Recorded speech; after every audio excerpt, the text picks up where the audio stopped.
गुरु प्यारी साध संगत जी, आप सभी को प्यार भरी राधा स्वामी जी आपका हमारे YouTube चैनल सतगुरु ज्ञान में स्वागत है जी। साध संगत जी, आज हम आपको जो साखी सुना रहे हैं उसे सुनकर आपके मन में किसी गरीब, किसी लाचार, किसी बीमार को देखकर उनकी सेवा करने का शौक पैदा हो जाएगा, क्योंकि हमारे बाबा जी भी उनकी सेवा करके उन्हें कैसे ठीक करते हैं। सुनिए, साखी इस प्रकार है। साध संगत जी, एक बार बाबा जी गांव-गांव और शहर-शहर संगत को तारने व दर्शन दिखाने के लिए जा रहे थे। बाबा जी ने एक गांव के बाहर एक टूटी फूटी हुई झोपड़ी देखी और बोले, यह किसकी झोपड़ी है? तो एक सेवादार ने कहा, बाबा जी, यह एक बीमार बुजुर्ग की झोपड़ी है। उस बुजुर्ग को कुष्ठ रोग हो गया था। उसके परिवार के लोगों ने उन्हें उनके ही घर से बाहर निकाल दिया था। सारे गांव के लोग और उसके परिवार के लोग उससे बहुत नफरत करते थे। कोई भी उसके पास नहीं आता है। कभी किसी को उस पर दया आ जाती है तो उसे खाने के लिए थोड़ा बहुत कुछ दे देते हैं, अन्यथा वह भूखा यहीं झोपड़ी में पड़ा रहता है। बाबा जी झोपड़ी में उस बुजुर्ग के पास गए और कहा, भाई, क्या हम अंदर आ सकते हैं? वह बुजुर्ग बीमार कुछ भी नहीं बोला। बाबा जी उससे बोले, भाई, अगर तुमको कोई परेशानी ना हो तो क्या हम आज रात आपकी झोपड़ी में गुजार सकते हैं? वह बुजुर्ग बीमार कोढ़ी हैरान हो गया, क्योंकि उसके पास तो कोई भी आना तो क्या खड़ा भी नहीं होना चाहता था। फिर उस बीमार के घर में रहने के लिए कोई कैसे राजी हो गया? वह बीमार बुजुर्ग अपने कुष्ठ रोग से इतना परेशान था कि चाहकर भी वह कुछ बोल ना सका। सिर्फ वह बाबा जी का नूरी स्वरूप ही देखता रह गया। बाबा जी के स्वरूप को लगातार देखते देखते ही उसके शरीर में काफी बदलाव आने लग गए। फिर वह कुछ भी बोल नहीं पा रहा था। बाबा जी के दर्शनों से ही उसके आधे दुख कट गए थे। बाबा जी आराम से झोपड़ी में बैठ गए। बाबा जी के साथ में एक पाठी भी था। बाबा जी ने उसको कहा, तुम शब्द पढ़ो। पाठी ने शब्द पढ़ा तो बाबा जी ने उस झोपड़ी में बैठकर शब्द का अर्थ बताते हुए सत्संग करना शुरू कर दिया। वह बीमार बुजुर्ग आदमी बड़े ध्यान से बाबा जी का सत्संग सुनता रहा। जैसे ही सत्संग समाप्त हुआ तो उस कोढ़ी के दोनों हाथ अपने आप आपस में जुड़ गए, जो पहले कभी ठीक से हिलते भी नहीं थे। फिर उस कुष्ठ रोग ने बाबा जी को राधा स्वामी किया और बाबा जी के चरणों में अपना माथा टेका। बाबा जी ने उस गरीब बीमार आदमी से पूछा, और ठीक हो भाई, तुमने यहाँ पर गांव के बाहर यह झोपड़ी क्यों बना रखी है? तो उस कोढ़ी ने कहा, बाबा जी, मैं बहुत बदकिस्मत हूँ। मुझे कुष्ठ रोग हो गया है, इसीलिए सारे गांव के लोग मुझसे बहुत नफरत करते हैं। गांव का कोई भी आदमी मुझसे बात तक नहीं करना चाहता। यहाँ तक कि मेरे परिवार वालों ने भी मुझे घर से बाहर निकाल दिया है। मैं बहुत नीच आदमी हूँ, इसीलिए कोई मेरे पास नहीं आता, क्योंकि उनको डर है कि कहीं उनको भी यह बीमारी ना लग जाए। उसकी बात सुनकर बाबा जी ने उसे बड़े प्यार से कहा, भाई, नीच तो वह लोग हैं जिन्होंने तुम जैसे रोगी पर दया नहीं की और ना ही तुम्हारा कोई इलाज करवाया। अगर वह तुम्हारा ठीक से इलाज करवाते, तुम्हारी सेवा करते, तो तुम जल्दी ही ठीक हो जाते, क्योंकि अब इस बीमारी का इलाज संभव है। उन्होंने तुमको यहाँ पर बिल्कुल अकेला छोड़ दिया मरने के लिए। बाबा जी बोले, मेरे पास आकर बैठ, जरा मैं भी तो देखूं कहाँ पर है तुझे कोट। जैसे ही वह बीमार आदमी उठकर बाबा जी के नजदीक आने के लिए खड़ा हुआ तो कुल मालिक की ऐसी दया मेहर की नजर पड़ी कि उस कोढ़ी का कोट उसी समय बिल्कुल ठीक हो गया। यह सब देखकर वह रोते रोते बाबा जी के चरणों में गिर गया। बाबा जी ने उसे उठाया और प्यार से अपने गले से लगा लिया और कहा, भाई प्रभु का सिमरन करो, सत्संग सुनो और गरीब लाचार बीमार लोगों की सेवा करो। बाकी सब उस मालिक पर छोड़ दो, वह जो भी करेंगे अच्छा ही करेंगे। साध संगत जी, बाबा जी का वहाँ उस गांव तक जाना तो सिर्फ एक बहाना था। उन्होंने तो केवल उस सत्संगी का कुष्ठ रोग मिटाना था। यह सब देखकर गांव के बहुत सारे लोग वहां पर भी इकट्ठा हो गए और सभी बाबा जी का हाथ जोड़कर शुक्र करने लगे। इसी के साथ एक छोटी सी साखी और है। एक बार बाबा जी किसी मेजर सेंटर में सत्संग करने गए तो उन्होंने ड्राइवर को कहा, भाई मेरे को किसी घड़ी वाली दुकान पर लेकर चल। उसने कहा, जी मालिक। ड्राइवर बोला, बाबा जी को घड़ी की किसी बड़ी दुकान पर ले गया।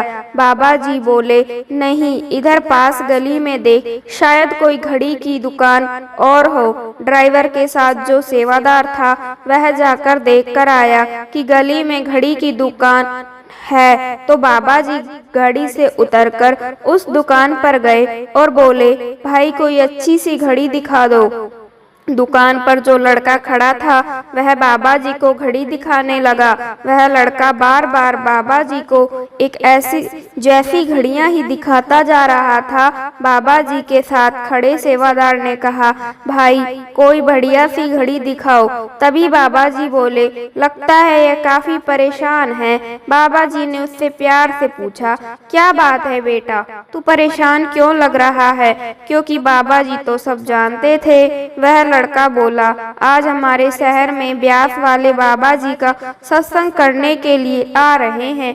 मेरा मालिक मुझको दुकान संभालने के लिए कहकर गया है, यहाँ पर छोड़कर चला गया है। मैं भी ब्यास वाले बाबा जी का सत्संग सुनना चाहता था। मैंने उनके बारे में लोगों से बहुत कुछ सुना है, इसीलिए मैं भी उनके दर्शन करना चाहता था।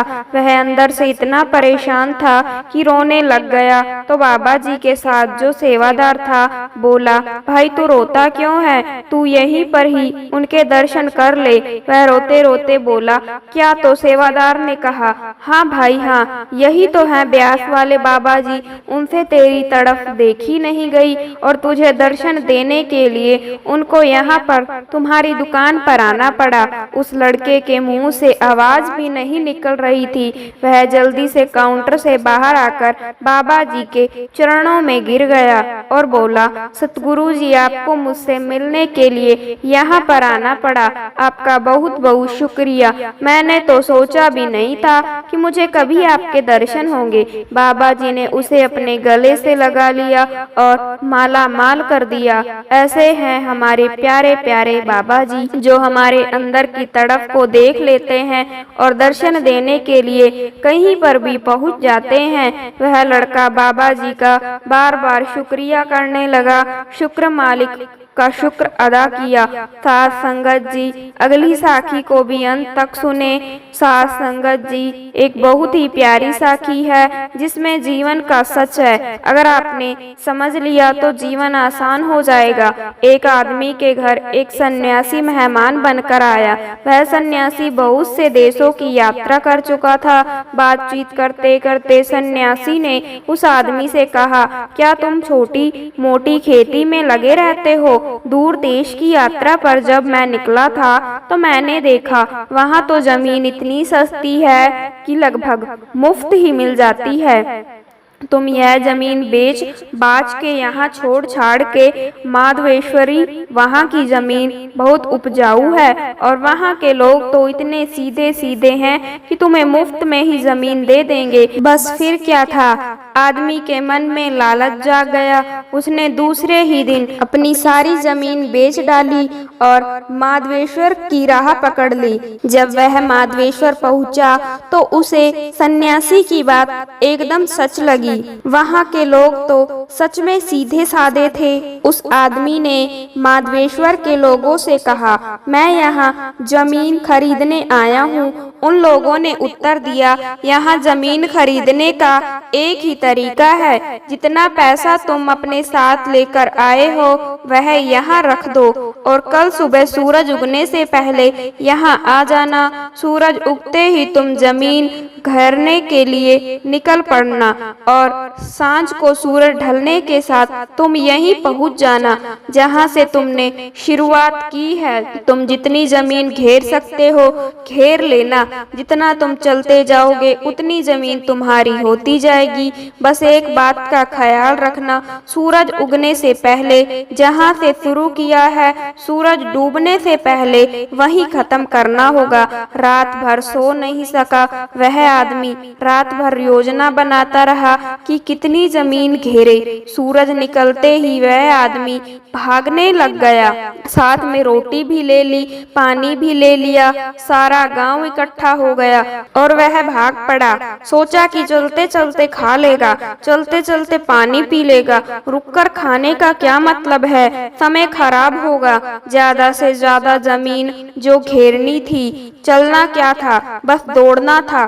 चलने से आधी जमीन गिरेगी और दौड़ने से दुगनी। उसने सोचा कि 12 बजे तक वापसी शुरू कर देगा ताकि सही समय पर वापस पहुंच सके।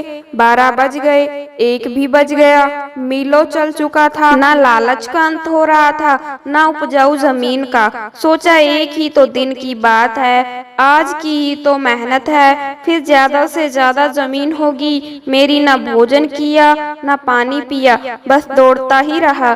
भोजन करता भी तो कैसे करता, उतनी जमीन का नुकसान जो हो जाता। जीवन भर भोजन ही तो करना है, पानी ही तो पीना है, पीते रहेंगे। उसने खाना फेंक दिया, पानी भी फेंक दिया। हाय रे इंसान की लालसा। 2 भी बज गए। अब याद आया उसे कि लौटना भी है वापस उसी जगह जहाँ से शुरू किया था। लौटने के लिए हिम्मत बची ही नहीं थी। अब घबराहट भी होने लगी। सारी ताकत झोंक दी वापस लौटने में, पर ताकत तो खत्म होने के करीब थी। वह हाफ रहा था, घबरा रहा था, सोच रहा था कि पहुंच पाऊंगा या नहीं। सूरज डूबने से पहले वह पागल होकर दौड़ा, सब दांव पर लगा दिया। सूरज डूबने लगा। अब गांव की वह रेखा ज्यादा दूर नहीं थी जहां से शुरुआत की थी। गांव के लोग भी दिखाई पड़ रहे थे। वह आवाजें लगा रहे थे, उत्साह बढ़ा रहे थे। आ जाओ, ले लो सारी जमीन, बस छू लो उस रेखा को जहां से शुरू किया था। उसने सारा दम लगा दिया। वह भागा, जी जान से भागा। सूरज डूब रहा था। सूरज डूबते डूबते क्षितिज पर आ गया। दूसरी तरफ वह आदमी रेखा के पास आ गया। कुछ 5-7 गज की दूरी ही रह गई थी कि वह आदमी खिसने लगा। जैसे ही उस आदमी ने अपना हाथ जमीन के उस टुकड़े पर जहां से उसने भागना शुरू किया था वहीं सूरज डूब गया। यहाँ सूरज डूबा और वहाँ उस आदमी की सांसें डूब गई। शायद दिल का दौरा पड़ गया था। गांव के लोग जोर जोर से हंसने लगे, कहने लगे, यह पागल आदमी ना जाने कहां से आ जाते हैं, यह आते ही रहेंगे और ऐसे ही मरते रहेंगे। अभी तक ऐसा कोई आदमी नहीं आया जो जमीन घेर कर जमीन का मालिक बन पाया हो। सब आते हैं लालच लेकर और सब कुछ दांव पर लगाकर यहीं खत्म हो जाते हैं। दोस्तों, यह कहानी हमारी कहानी है, हम सबकी जिंदगी की कहानी है। यही तो हम सब कर रहे हैं, दौड़ रहे हैं कि कितनी जमीन घेर ले। 12 भी बज जाते हैं, 2 भी बज जाते हैं, लौटने का समय भी हो जाता है। ना भूख की फिक्र है, ना प्यास की फिक्र, जीने का समय ही कहाँ है। पहले जमीन तो घेर ले, तिजोरी तो भर ले, बैंक में रुपया तो इकट्ठा कर ले, फिर जी लेंगे, फिर बाद में जी लेंगे। पर कोई जी नहीं पाता। जीने के लिए थोड़ी विश्रांति चाहिए, जीने के लिए थोड़ी समझ चाहिए। जीवन मुफ्त में नहीं मिलता, जीवन को जीने के लिए बुद्धि चाहिए। कितनी प्यारी बात कही है किसी ने कि जिंदगी एक पल है जिसमें ना आज है ना कल है, जी लो इसे। यह सोचकर कि यह हमारी जिंदगी का सबसे हसीन पल है। दोस्त, भक्ति में अगर मन लगने लगे तो समझ लेना कि आपने भगवान को नहीं बल्कि भगवान ने आपको चुना है। यह जिंदगी है साहब, इम्तिहान ले लेकर तुम्हें खुद से लड़ना सिखा देगी। लोग अपने शरीर को सुंदर बनाने में लगे रहते हैं, पर आत्मा की सुंदरता शरीर की सुंदरता से कहीं ज्यादा महत्वपूर्ण है। शरीर तो नश्वर है, मिट्टी से बना है और मिट्टी में ही मिल जाता है, पर आत्मा अमर है। इसलिए आत्मा की सुंदरता पर ध्यान दो। आत्मा की सुंदरता स्वयं को भगवान में लीन करने से मिलती है। जो अज्ञानी व्यक्ति होता है वह ये गलत फहमी पा लेता है कि मैं करता हूँ, सभी कार्य मेरे द्वारा किए जा रहे हैं। ऐसे में उसमें अहंकार घर कर घेरा कर लेता है। परंतु इस सृष्टि में जो भी हो रहा है सब कुछ भगवान की इच्छा से हो रहा है। अज्ञानता के कारण व्यक्ति में जब अहंकार जन्म लेता है तो उसका पतन होना निश्चित है। जिंदगी में सही लोगों की तलाश कभी मत करो, आप ही सही बन जाओ। क्या पता आपको मिलकर किसी और की तलाश पूरी हो जाए। याद रखना, दूसरों से उम्मीद रखो तो हार जाओगे और खुद से उम्मीद रखोगे तो जीत जाओगे। इंसान समझ ही नहीं पाता कि जिन चीजों के पीछे वह भाग रहा है वह हमेशा के लिए नहीं रहने वाली। अगर कोई चीज शाश्वत है तो वह है आत्मा, हमारे मन का सुकून, हमारे मन की शांति, और बाकी जो कुछ भी है वह हमेशा रह ही नहीं सकती। जब आप कोई बुरा कार्य करते हो या अच्छा कार्य करते हो और आपको लगता है कि कोई नहीं देख रहा है, भगवान कहते हैं तुम जो कुछ कर रहे हो मेरी सृष्टि सदैव सदैव तुम पर है। इसीलिए आप यह मत समझिए कि आप अकेले हैं, भगवान आपके साथ हमेशा होते हैं। एक बात हमेशा याद रखना, इज्जत कभी इंसान की नहीं होती, इज्जत हमेशा जरूरत की होती है। जरूरत खत्म तो इज्जत खत्म। जो इंसान हमेशा शिकायतों से भरा रहता है वह कभी खुश नहीं रह सकता, और जो इंसान हमेशा धन्यवाद के भाव से, हमेशा शुक्रिया के भाव से भरा रहता है वह हमेशा खुश रहता है। उस इंसान की जिंदगी में आपको सुकून और शांति दिखाई देगी। धरती पर आज तक एक भी ऐसा इंसान पैदा नहीं हुआ जिसकी जिंदगी में दुख ना आया हो, वह चाहे दुनिया का सबसे अमीर इंसान हो या दुनिया का सबसे गरीब इंसान। यहाँ तक कि प्रभु श्री राम और प्रभु श्री कृष्ण को भी अपने जीवन में काफी दुखों का सामना करना पड़ा था, लेकिन कहते हैं जिस नजर से आप इस दुनिया को देखते हो वैसे ही यह दुनिया आपको दिखाई देगी। इसलिए हर हालत में खुश रहना सीखो, क्योंकि खुशी एक ऐसी चीज है जो आपको उम्मीद और ताकत देती है। संसार में परेशानी देने वालों की हस्ती कितनी भी बड़ी क्यों ना हो, पर भगवान की कृपा दृष्टि से बड़ी नहीं होती। आलसी व्यक्ति कभी भी सफल नहीं हो सकता। जिसे अपने जीवन में आराम प्यारा है उसे मेहनत करना अच्छा नहीं लगता। भला वह व्यक्ति कैसे सफल हो सकता है। इसीलिए अगर आप कोई काम करना चाहते हैं तो अभी से आलस्य त्याग दीजिए। अपने काम को कभी कल पर नहीं टालना चाहिए, क्योंकि वह व्यक्ति समय को महत्वपूर्ण ना समझकर उसे व्यर्थ में ही गंवाता है। अंत में उसके पास कुछ करने के लिए समय नहीं बचता। किसी भी व्यक्ति के अपने जीवन में सफल ना होने के सबसे मुख्य कारण होते हैं खुद पर भरोसा ना होना। जीवन में वही व्यक्ति सफल होता है जिसे खुद पर भरोसा हो। जिस व्यक्ति को खुद पर भरोसा नहीं है वह कभी भी सफल नहीं हो सकता। श्री कृष्ण कहते हैं मनुष्य का जीवन रथ के समान होता है। आज ग्रीष्म तो कल वर्षा, परसों शीत, तनिक संकट आया तो हम स्वयं खो बैठते हैं, तो तनिक अर्थ बदले तो हम अधीर हो जाते हैं। अपने आक्रोश, अपने क्रोध में हम उनसे ही संबंध बिगाड़ लेते हैं जो हमारे अपने होते हैं। हमें लगता है कि हमारे अपने हैं, उन्हें हम फिर से मना लेंगे, परंतु स्मरण रखिएगा सदा ऐसा करना हमेशा संभव नहीं होता।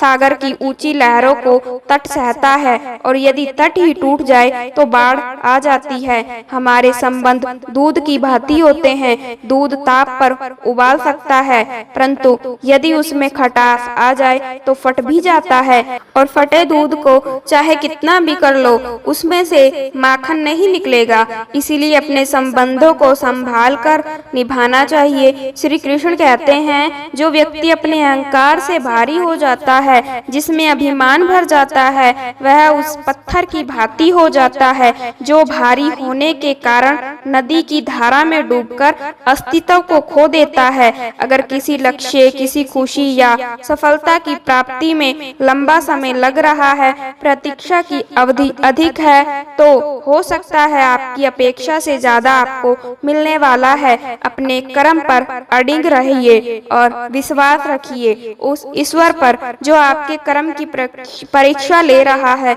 जो लोग जीवन को भूतकाल और अतीत के भरोसे छोड़ देते हैं, उन्हें श्री कृष्ण सावधान करते हैं। जीवन का अर्थ ना भूत है ना भविष्य, जीवन केवल और केवल वर्तमान है। इसीलिए वर्तमान में अपने जीवन का आनंद उठाइए। श्री कृष्ण कहते हैं, संगति या साथ, मित्र या साथी मनुष्य के व्यक्तित्व के लिए सबसे महत्वपूर्ण होते हैं। ना चाहते हुए भी उसका व्यक्तित्व संगत की भांत हो जाता है। मान लीजिए एक पात्र में जल, दूसरे में दूध है और तीसरे में मलिन कीचड़ रखा हुआ है। यदि इस जल को दूध में मिला दे तो यह जल दूध बन जाता है, और यदि किसी जल को हम मलिन कीचड़ में मिला दे तो यह कीचड़ बन जाएगा। ऐसी कोई युक्ति नहीं कि जल बिना घुले मिले दूध में अपना अस्तित्व बनाए रखे या उसमें अलग रहे। और ठीक ऐसा ही मनुष्य के जीवन में भी होता है। यदि एक गुणन व्यक्ति गुणवान की संगत में बैठे तो उसे लोग गुणवान समझेंगे और उसे सम्मान का पात्र समझा जाएगा, और यदि एक गुणवान व्यक्ति गुणहीन की संगत में जा बैठे तो उसे भी तिरस्कार मिलता है। इसीलिए अपने जीवन में सदैव संगति सोच समझ सावधानी से चुनिए। भगवत गीता में श्री कृष्ण बताते हैं कि जो इंसान दूसरों को दुख देता है, दूसरों के साथ छल करता है, उस इंसान का अंत बहुत बुरा होता है। दुर्योधन ने पांडवों को जीवन भर दुख दिया, तकलीफ दी, उनके साथ छल किया, हर कदम पर उन्हें धोखा दिया, कभी ईमानदारी के साथ नहीं चल पाया, और उसका ऐसा परिणाम हुआ कि दुर्योधन के दल का हर एक बड़ा योद्धा छल के द्वारा ही मारा गया। क्योंकि जो जैसा कर्म करेगा उसे वैसा ही फल मिलेगा। तो दुर्योधन ने जैसा कर्म किया था उसको वैसा ही फल मिला। सारा जीवन उसने लोगों को दुख दिया, छल किया, तो अंत में उसकी स्वयं की मृत्यु भी एक छल से ही हुई। इसलिए श्री कृष्ण कहते हैं कि अगर कोई इंसान स्वयं को बहुत ज्यादा चालाक समझता है कि दूसरे को दुख देकर, तकलीफ देकर उसने दूसरे को बेवकूफ बना दिया, तो याद रखना एक दिन उसके जीवन में भी ऐसा कोई आएगा जो उसको भी धोखा देकर चला जाएगा। क्योंकि कर्म ऐसी चीज है जो सबके चेहरे याद रखता है। जो जैसा कर्म करता है उसे वैसा फल भोगना ही पड़ता है। भगवत गीता में श्री कृष्ण कहते हैं, मनुष्य तू कभी भी अपने धन का, अपने पद का और अपने बल का अभिमान मत कर। दुर्योधन को बहुत अभिमान था कि मेरे पास भीष्म पितामह हैं, द्रोणाचार्य हैं और कर्ण जैसा बड़ा योद्धा मेरे पास है। इन पांडवों को तो मैं ऐसे ही मसल कर रख दूंगा। उसे अपने धन का अभिमान था और अपने पद और शक्ति का बहुत अभिमान हो गया था, लेकिन वही अहंकारी, वही अभिमान ही एक दिन उसके स्वर्णनाश का कारण बन गया। जो लोग अपने पैसे का अहंकार करते हैं, अपनी शक्ति का अहंकार करते हैं, दूसरों को नीचा दिखाने की कोशिश करते हैं, दूसरों को दुख पहुंचाते हैं, एक ना एक दिन उनका वही अहंकार, वही अभिमान उनका स्वर्णनाश कर देता है। एक बात हमेशा याद रखें कि जीवन में आप चाहे कितने भी सफल हो जाएं, चाहे कितने भी बड़े इंसान क्यों ना बन जाएं, लेकिन उसका अहंकार, उसका अभिमान दूसरों को कभी ना दिखाएं। अपनी खुशी और अपना दुख हर किसी के आगे बताना नहीं चाहिए, क्योंकि दुनिया में लोग आपकी खुशी पर भी नजर लगा देते हैं, आपकी खुशी से जलने लगते हैं और आपके दुख में आपकी हंसी उड़ाने में लग जाते हैं। इस दुनिया में आपकी खुशी से कोई दूसरा इंसान खुश नहीं होता, बल्कि लोगों में जलन पैदा होती है। इसलिए अपना हर दर्द, हर सुख, हर दुख सबको दिखाना जरूरी नहीं है। लोग तो इसी के लिए बैठे हैं, दुखी इंसान को और दुखी करने के लिए, और जो खुश है उसको तकलीफ पहुंचाने के लिए। अपने मन की बात, अपने मन की हालत अपने तक ही रखें। सिर्फ उस इंसान से बताएं जिस इंसान से में समझने की समझ हो। सब कुछ किताबों से ही सीखने को नहीं मिलता, मतलब ही लोगों से भी बहुत कुछ सीखने को मिलता है। गलती उसी से होती है जो मेहनत से काम करता है। नाकाम जिंदगी तो दूसरों की बुराई खोजने में ही खत्म हो जाती है। बोलना सीखे, वरना जिंदगी भर सुनना पड़ेगा। उड़ने में कोई भी बुराई नहीं है, मगर उतना ही उड़े जहाँ से जमीन साफ दिखाई देती हो। सिर्फ वह लोग आपकी परवाह करते हैं जो आपको तब भी सुन सकते हैं जब आप चुप होते हैं। चिंता उतनी करिए जितने में काम हो जाए, उतना नहीं कि जिंदगी तमाम हो जाए। आप अपने शब्द को चाहे जितनी भी समझदारी से बोलिए, लेकिन सुनने वाला अपनी योग्यता और अपने मन के विचारों के अनुसार ही उसका मतलब निकालता है। कहानी जिंदगी की यही है कि इसमें मनचाहा किरदार नहीं मिलता। आपकी मुस्कान आपके चेहरे पर भगवान के हस्ताक्षर हैं। उसे अपने आंसुओं से ढलने या क्रोध से मिटने ना दे। दिल साफ होगा तो हर गुनाह माफ होगा। हिसाब तुम्हारी कमाई का नहीं, तुम्हारे कर्मों का होगा। एक नियम रखो, सीधा बोलो, सच बोलो और मुंह पर बोलो। जो अपने होंगे वह समझ जाएंगे, जो पराए होंगे वह दूर हो जाएंगे। समय कब रंग बदलता है यह कोई नहीं जानता, क्योंकि प्रभु श्री राम को जिस रात राज्य मिलने वाला था, सुबह वनवास मिल गया। जिंदगी का रास्ता बनाया नहीं मिलता, स्वयं को बनाना पड़ता है। जिसने जैसा रास्ता बनाया उसको वैसी ही मंजिल मिलती है। उन लोगों के सामने हमेशा खुश रहो जो आपको पसंद नहीं करते, क्योंकि आपकी खुशी उन्हें चैन से जीने नहीं देगी। अच्छी सूरत से ज्यादा मायने रखता है आपका अच्छा स्वभाव। सूरत तो उम्र के साथ बदल जाती है, लेकिन अच्छा स्वभाव आपका जिंदगी भर साथ देगा। जिंदगी का यही कड़वा सच है कि जब आपके पास पैसा होता है तब हजारों लोग आपको पहचानते हैं, आपके साथ दोस्ती करना चाहते हैं। अगर यही पैसा चला जाए तो आपको कोई नहीं पहचानेगा। इसीलिए शायद कहा जाता है कि गरीब लोगों का कोई रिश्तेदार नहीं होता, जबकि अमीर के घर में रिश्तेदारों का दरबार लगता है। सफलता की असली कीमत सिर्फ मेहनत और समय होती है। जितना बड़ा आपका सपना होगा, उतनी ही मेहनत और समय आपको उन चीजों से देना पड़ेगा। आप सिर्फ उस बात के जिम्मेदार होते हैं जो आपने कही है, उसके नहीं जो लोगों से समझा है। जिंदगी में हम कितने सही और कितने गलत हैं, यह सिर्फ दो ही शख्स जानते हैं, एक परमात्मा और दूसरी आपकी अंतरात्मा। कुछ रास्तों पर आप अकेले ही चलते हैं, और कोई परिवार ना, कोई दोस्त ना, कोई साथी, बस आप और आपकी हिम्मत। दुनिया भर की अच्छी चीजों को छोड़कर जो इंसान सिर्फ नकारात्मक बातों पर ध्यान देता है, वह उस मक्खी की तरह होता है जो पूरे जिस्म को छोड़कर सिर्फ जख्मों पर बैठती है। अगर जिंदगी में कामयाब होना है तो यह बात हमेशा याद रखो, पाँव फिसल जाए पर जुबान कभी फिसलने मत देना।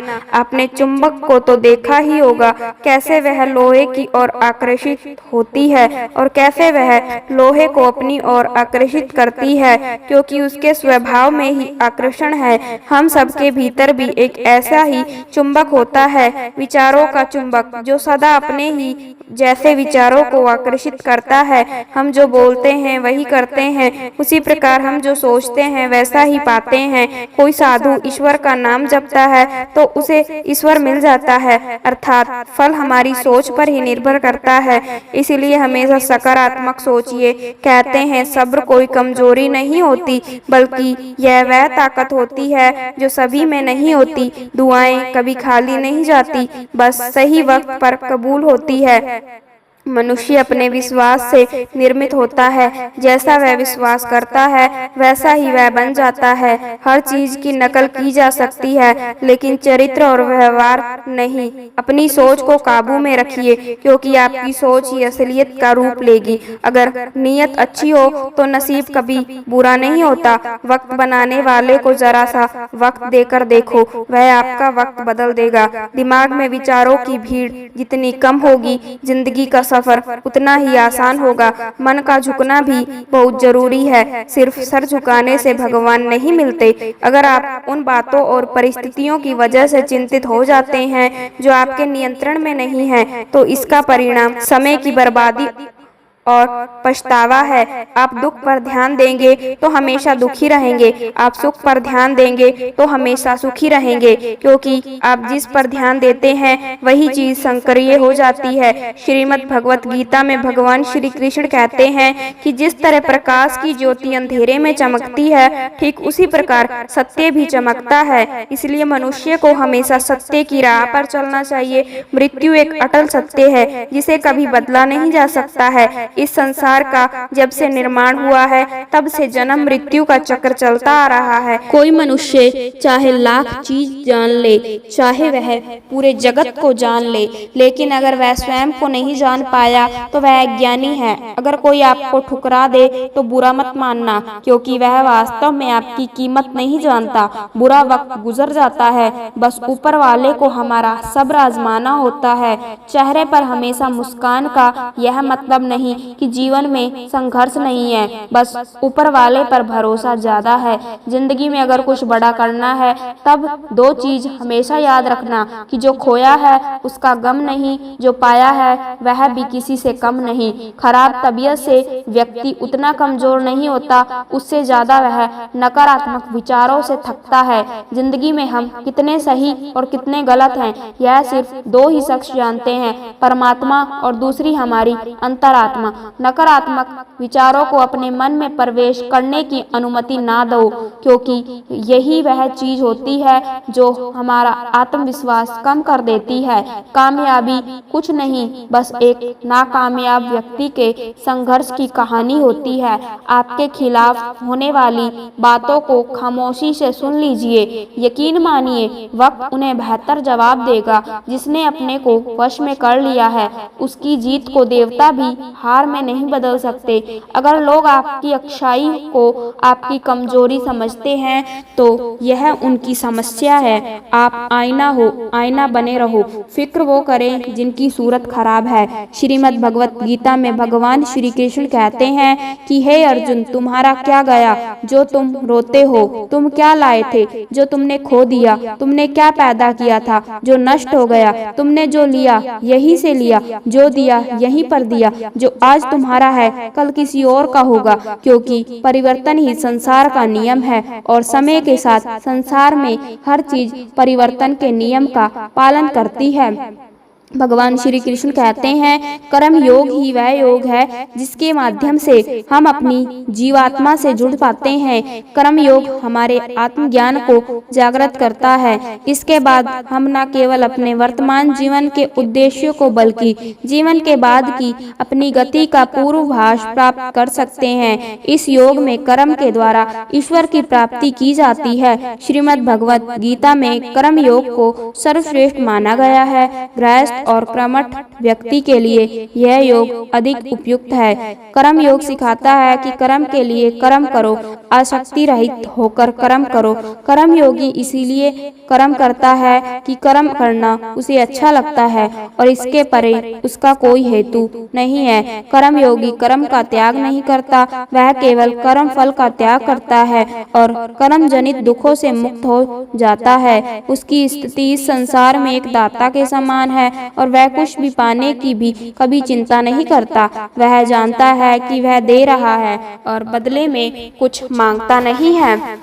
इसीलिए वह दुख के चंगुल में नहीं पड़ता। संसार का कोई कार्य ब्रह्मा से अलग नहीं है।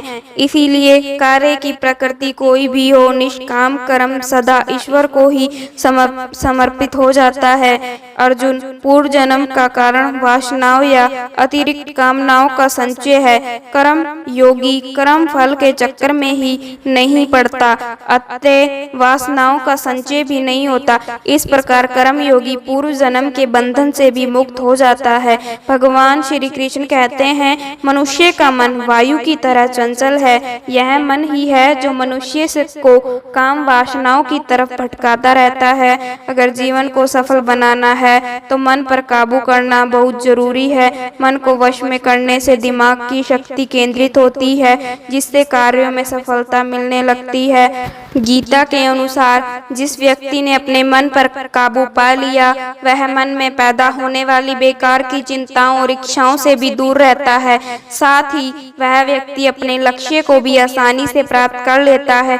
अगर मन को वश में नहीं करोगे तो वह तुम्हारा सबसे बड़ा शत्रु बन जाएगा। भगवान कहते हैं, जो मनुष्य सुख और दुख में शांत रहता है, जिसके राग भय और क्रोध नष्ट हो गए हैं, जो मनुष्य शुभ और अशुभ वस्तु को पाकर ना प्रसन्न होता है और ना द्वेष करता है, जिन्होंने अपनी इंद्रियों को वश में कर लिया है, वह स्थिर बुद्धि मनुष्य मुनि के समान है। ऐसा मनुष्य स्थिर चित्त और इंद्रियों को वश में करके ज्ञान द्वारा परमात्मा को प्राप्त करके हमेशा संतुष्ट रहता है।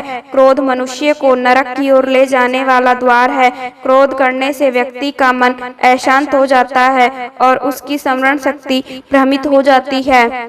स्मृति में विभ्रम होने से उसकी बुद्धि नष्ट हो जाती है और फिर व्यक्ति का पतन हो जाता है।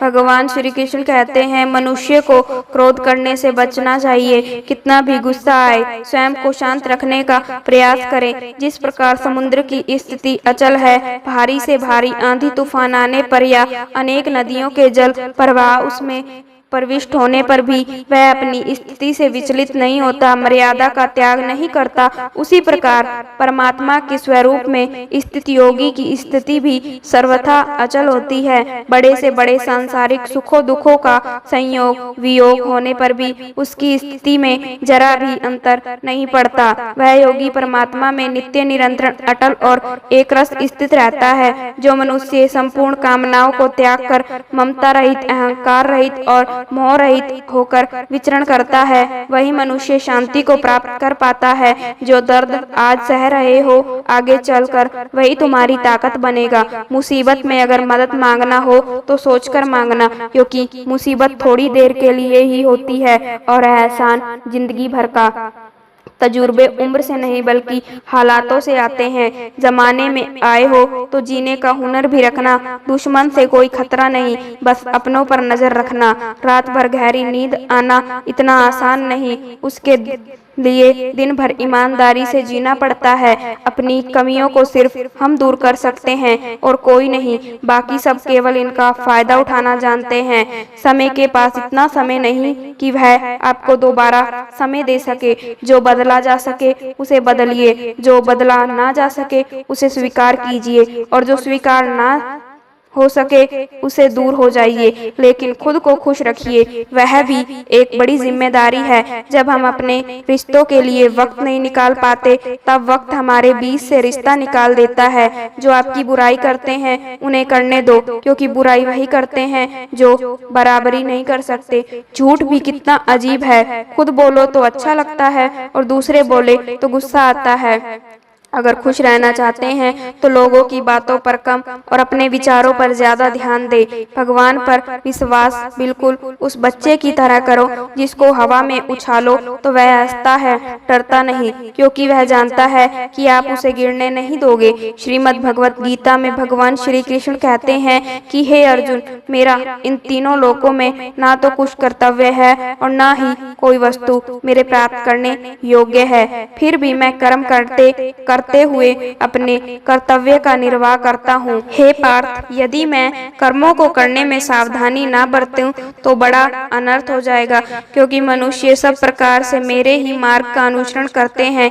यज्ञ से बचे हुए अन्न को खाने वाले श्रेष्ठ पुरुष सब पापों से मुक्त हो जाते हैं, और जो पापी लोग अपना शरीर पोषण करने के लिए ही अन्न पकाते हैं वह तो पाप को ही खाते हैं। अर्थात जो लोग ईश्वर को याद किए बिना अपने जिंदा रहने में ही लगे रहते हैं उन्हें चोर समझना चाहिए। केवल ज्ञान ही एक ऐसा अक्षय तत्व है जो कहीं भी किसी भी अवस्था में और किसी भी हाल में मनुष्य का साथ नहीं छोड़ता।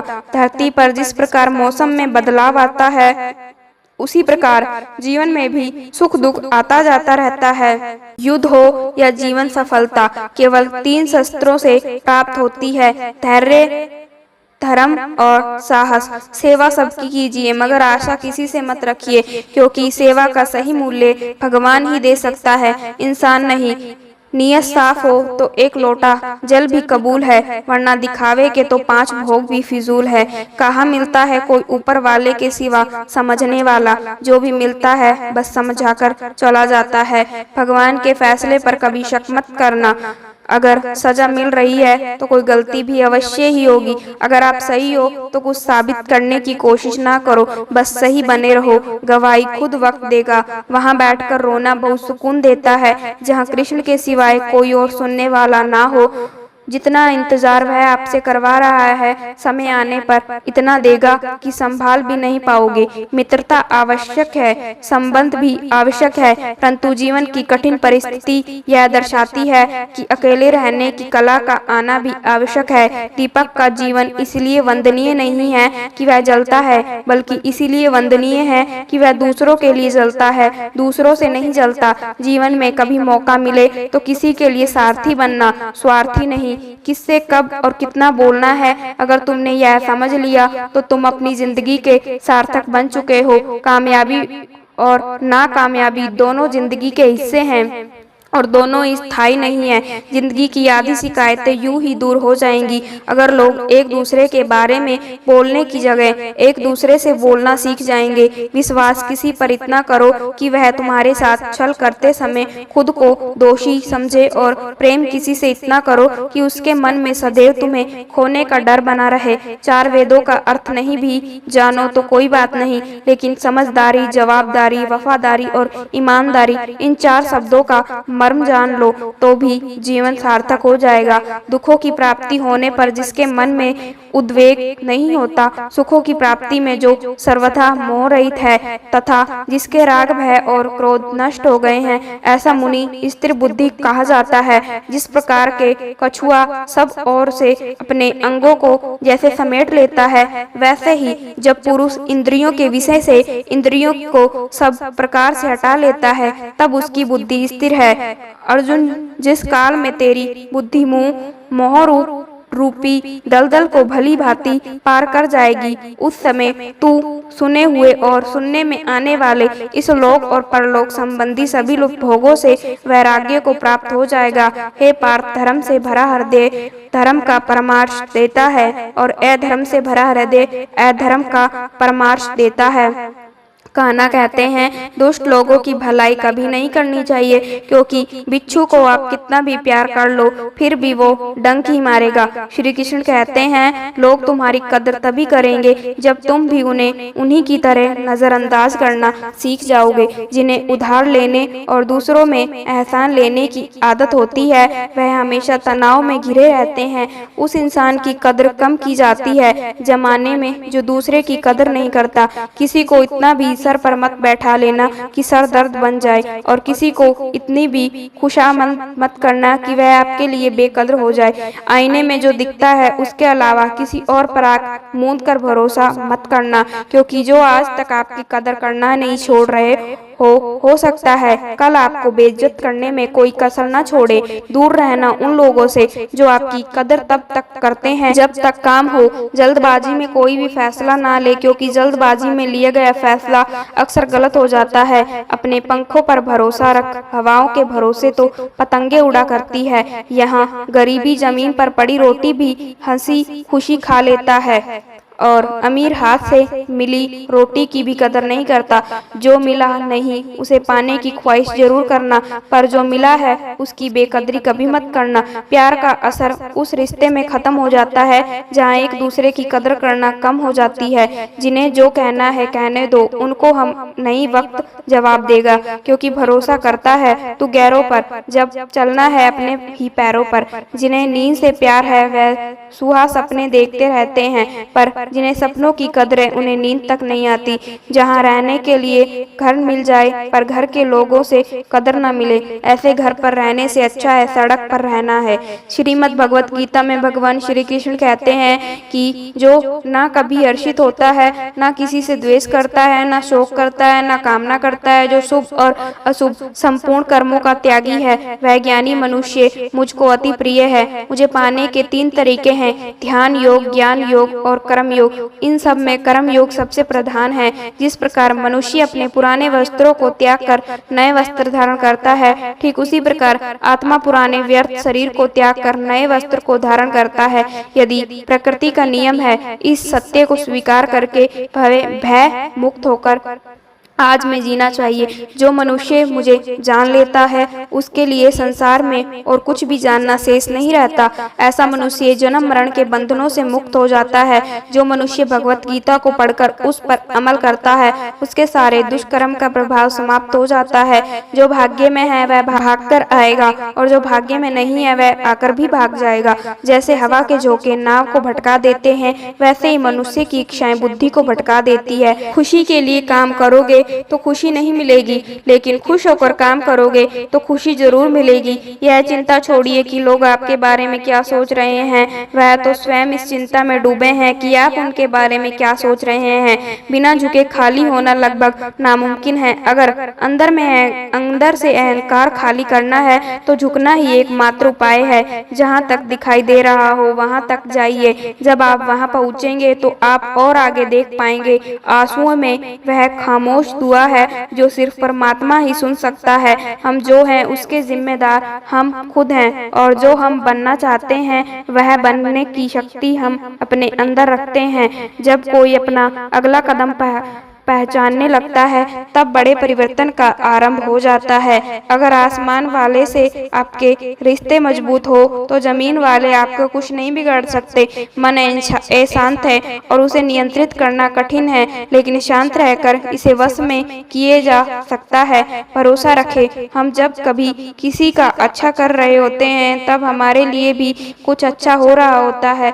यूं ही नहीं होती हाथ की लकीरों के आगे उंगलियां। परमात्मा ने भी किस्मत से पहले मेहनत लिखी है। अच्छे व्यवहार का कोई आर्थिक मूल्य भले ही ना हो, लेकिन अच्छा व्यवहार करोड़ों दिलों को खरीदने की शक्ति रखता है। संयम हमारे चरित्र की कीमत बढ़ाता है, परंतु सच्चे मित्र और परिवार हमारे जीवन की कीमत बढ़ाते हैं। श्रीमद् भगवत गीता में भगवान श्री कृष्ण कहते हैं, अर्जुन, वह जो वास्तविकता में मेरे उत्कृष्ट जन्म और गतिविधियों को समझता है, वह शरीर त्यागने के बाद पुनः जन्म नहीं लेता और मेरे परम धाम को प्राप्त होता है। वह व्यक्ति जो सभी इच्छाएं त्याग देता है और मैं और मेरा की लालसा और भावनाओं से मुक्त हो जाता है, उसे अपार शांति की प्राप्ति होती है। जिस मनुष्य के अंदर ज्ञान की कमी होती है और ईश्वर में श्रद्धा नहीं होती, वह मनुष्य जीवन में कभी भी आनंद और सफलता को प्राप्त नहीं कर पाता। ईश्वर ने हमें जो कुछ भी दिया है वही हमारे लिए प्राप्त है, और यही एक अटल सत्य भी है। संयम, सदाचार और सेवा, यह गुण सत्संग के बिना नहीं आते। कोई एक महापुरुष आत्मा को आश्चर्य की भांति देखता है, वैसा ही दूसरा कोई महापुरुष इसके तत्व का आश्चर्य की भांति वर्णन करता है, तथा दूसरा कोई अधिकारी पुरुष ही इसे आश्चर्य की भांति सुनता है, और कोई तो सुनकर भी इसको नहीं जानता। श्री कृष्ण भगवान कहते हैं, दुख सुख को समान समझने वाले जिस धीर पुरुष को यह इंद्रिय और विषयों के संयोग व्याकुल नहीं करते, वह मोक्ष के योग्य होता है। कान्हा कहते हैं कि हमें किसी से भी अंधा प्यार नहीं करना चाहिए। हमारा किसी के प्रति अंधा प्यार हमें कभी भी आगे बढ़ने नहीं देता। देता। खुद को इतना कमजोर मत होने दो कि तुम्हें किसी के एहसान की जरूरत पड़ जाए। जीत निश्चित हो तो अर्जुन हर कोई बन सकता है, किंतु जब मृत्यु निश्चित हो तो अभिमन्यु बनने के लिए साहस चाहिए। लोगों को इम्प्रेस करने की कोशिश मत कीजिए, आप खुद को इम्प्रूव कीजिए, लोग अपने आप इम्प्रेस हो जाएंगे। कहते हैं अगर जिंदगी का हर दाव जीतना चाहते हो तो बल से ज्यादा बुद्धि का उपयोग करना सीखो, क्योंकि बल लड़ना सिखाता है और बुद्धि जीतना सिखाती है। कभी पीठ पीछे आपकी बात चले तो घबराना मत, क्योंकि बात उन्हीं की होती है जिनमें कोई खास बात होती है। अहंकार के अंधे इंसान को ना तो अपनी गलतियां दिखाई देती है और ना ही दूसरे इंसानों में कुछ अच्छाई दिखाई देती है। जो लोग दूसरों को हर समय नीचा दिखाते रहते हैं, उनको यह एहसास नहीं है कि वह ऐसा करके खुद कितना नीचे गिर रहे हैं। अनुमान मन की कल्पना है और अनुभव जिंदगी का सबक। सच्ची खुशी तभी होती है जब आपकी सोच, कथन और कर्म में समानता हो। जीवन में कभी निराश नहीं होना चाहिए, क्योंकि कमजोर आपका वक्त हो सकता है, आप नहीं। जैसे तेल समाप्त हो जाने पर दीपक बुझ जाता है, उसी प्रकार कर्म के क्षीण हो जाने पर भाग्य भी नष्ट हो जाता है। अगर आप राजा की तरह जीना चाहते हैं तो पहले आपको गुलाम की तरह मेहनत करनी होगी। एक बात का ध्यान अवश्य रखें, आपका सपना जितना बड़ा होगा, संघर्ष भी उतना ही कठिन होगा। अगर लोग आपकी कॉपी करने लगे तो समझ लीजिए आप कामयाबी के बहुत करीब हैं। कोशिश हमेशा आखिरी सांस तक जारी रखनी चाहिए। मंजिल मिले या तजुर्बा, दोनों ही अनमोल है। जिंदगी बहुत हसीन है, कभी हंसाती है तो कभी रुलाती है, लेकिन जो जिंदगी की भीड़ में खुश रहता है उसी के आगे सर झुकती है। अपने सबसे खास से धोखा खाने के बाद लोग चाहकर भी किसी पर संपूर्ण भरोसा नहीं कर पाते। यही सत्य है। मनुष्य अपने जीवन को सरलता से जी सकता है, पर फिर भी वह कभी सरल जीवन जी ही नहीं पाता। वह हमेशा चिंताओं से घिरा रहता है, भूतकाल की बातों को सोचकर परेशान होता रहता है। वह ना तो अपने जीवन को सही तरह से जी पाता है और ना ही मृत्यु को गले लगा पाता है। ज्ञानी व्यक्ति ना तो मरने वाले का शोक करते हैं और ना ही उनका शोक करते हैं जो कि जिंदा है, क्योंकि वह जानते हैं जो मर गया वह फिर से जन्म लेगा और जो जिंदा है वह एक दिन जरूर मरेगा। कर्म का नियम कहता है कि प्रत्येक घटना का एक कारण और प्रभाव होता है। समान रूप से किए गए कार्य के परिणाम अलग अलग हो सकते हैं। तो साथ संगत जी, यह थी हमारी आज की वीडियो। इस वीडियो से आपको क्या सीखने को मिला और चैनल को सब्सक्राइब और कमेंट में जरूर बताना कि इस वीडियो से आपको क्या सीखने को मिला। सभी को राधा स्वामी जी।